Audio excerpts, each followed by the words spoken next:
बाद और भारतीय जनता पार्टी की जो झूठ परोसने की व्हाट्सएप यूनिवर्सिटी है, उसके मेंबर, दिन भर झूठ बोलने वाले, प्रोपोगंडा करने वाले, दुष्प्रचार करने वाले सांसद निशिकांत दुबे ने माननीय राष्ट्रीय अध्यक्ष अखिलेश यादव जी के खिलाफ गलत टिप्पणी की, गलत ट्वीट किया था।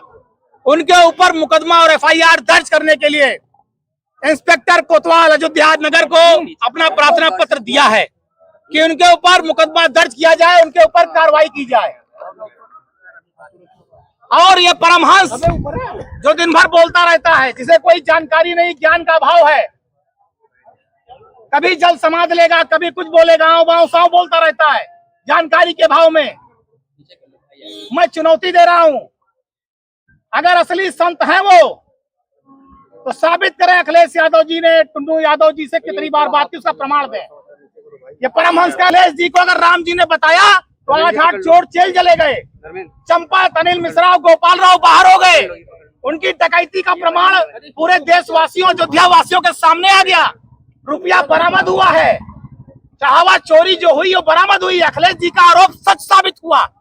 अखिलेश यादव जी ने जो आरोप लगाया था वो सच साबित हुआ, तभी चंपत राव, अनिल और ये गोपाल राव सब बाहर हुए हैं, क्योंकि इन्होंने डकैती चोरी को संरक्षण दिया था।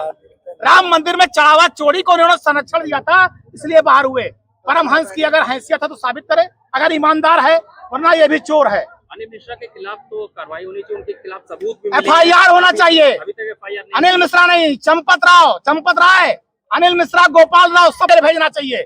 मैंने पहले कहा था एसआईटी माने कुछ नहीं, एसआईटी सत्ता के चरणों में लेटी है, इसीलिए चंपत राय को बचाया जा रहा है।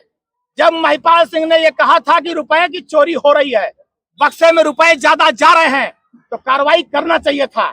चंपत राय ने कोई कार्रवाई नहीं की, आंख मूंद कर मंदिर में डकैती चोरी होने दिया, तो उसके जिम्मेदार चंपत राय हैं। चंपत राय की बगैर मर्जी के पट्टा नहीं हिलता था, तो चंपत राय पर भी मुकदमा हो, अनिल मिश्रा पे हो, गोपाल राव, और ये जो कोषाध्यक्ष है गोविंद देवगिरी, कई दिन से देख रहा हूँ, कल से भाषण दे रहा है, सबको सर्टिफिकेट बांट रहा है।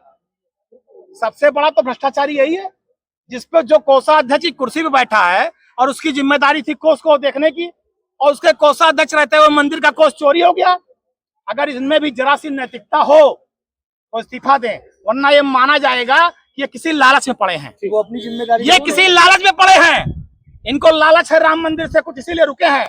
अगर ईमानदार है तो इस्तीफा दे दे भाई। उनके कोषाध्यक्ष रहते हुए राम मंदिर का कोष चोरी हो गया, काहे का कोषाध्यक्ष, किस बात के कोषाध्यक्ष, इस्तीफा दे, अपने पूनम जाए, वही काम करे अपना। लोग कह रहे हैं कि अनिल मिश्रा के खिलाफ कार्रवाई होनी और उनके खिलाफ सबूत मिले हैं, पर अभी तक कोई कार्रवाई नहीं। भाई सबूत चंपत राय, अनिल मिश्रा, गोपाल राव सबके खिलाफ है।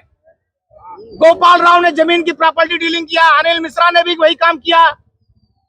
चंपत राय जमीन बेचते थे, कम जमीन ज्यादा पैसे में बेचा, ये कम बड़ा भ्रष्टाचार है। उनके आग के सामने मंदिर का कोष लुटता रहा, ये कम बड़ा भ्रष्टाचार है। अनिल मिश्रा ही क्यों, चंपत राय, अनिल मिश्रा, गोपाल राव, सब पर मुकदमा करके जेल भेजना चाहिए। मैं पहले दिन कहा था, आज भी ये बात कह रहा हूं। और गोविंद देवगिरी को एक असफल निष्क्रिय कोषाध्यक्ष होने के नाते उनको भी इस्तीफा देके अपने वहां जहां हो वहां चला जाना चाहिए।